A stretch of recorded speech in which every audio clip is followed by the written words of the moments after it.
اللہ رب العالمین ولا عدوان الا علی الظالمین والصلاۃ والسلام علی نبینا محمد وعلی آلہ وصحبہ اجمعین، اما بعد۔ محترم ناظرین و سامعین، انسان اس دنیا میں آخرت کی زندگی کامیاب بنانے کے لیے آیا ہے، اس لیے اسے برائیوں اور گناہوں سے بچنے کے ساتھ ساتھ فضول باتوں اور فضول کاموں سے بھی بچنا چاہیے۔ اللہ کے نبی جناب محمد رسول اللہ صلی اللہ علیہ وسلم نے فرمایا، من حسن اسلام المرء ترکہ ما لا یعنی، انسان کے اسلام کی اچھائی یہ ہے کہ وہ لا یعنی گفتگو کو، لا یعنی باتوں کو چھوڑ دے اور ترک کر دے۔ لا یعنی گفتگو کرنے سے، فضول باتوں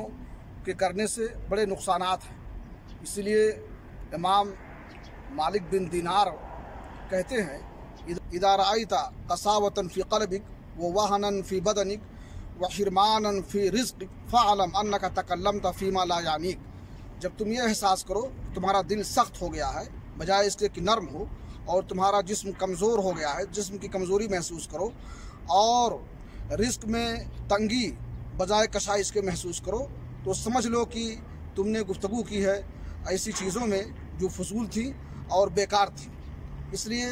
ہمیں جو ہے فضول گفتگو سے، فضول باتوں سے اور فضول کاموں سے بچنا چاہیے، اور اللہ رب العالمین سے ہم دعا کریں کہ اللہ تعالیٰ جو ہے ہمیں توفیق بخشے کہ اپنے اوقات کی قیمت کو ہم سمجھیں اور انہیں اللہ کی مرضی کے مطابق ہم گزاریں، اور ایسی گفتگو یا ایسا عمل نہ کریں جس سے دنیا اور آخرت میں کوئی فائدہ نہ ہو۔ تقبل یا رب العالمین، وصلی اللہ علی نبینا محمد وعلی آلہ وصحبہ اجمعین۔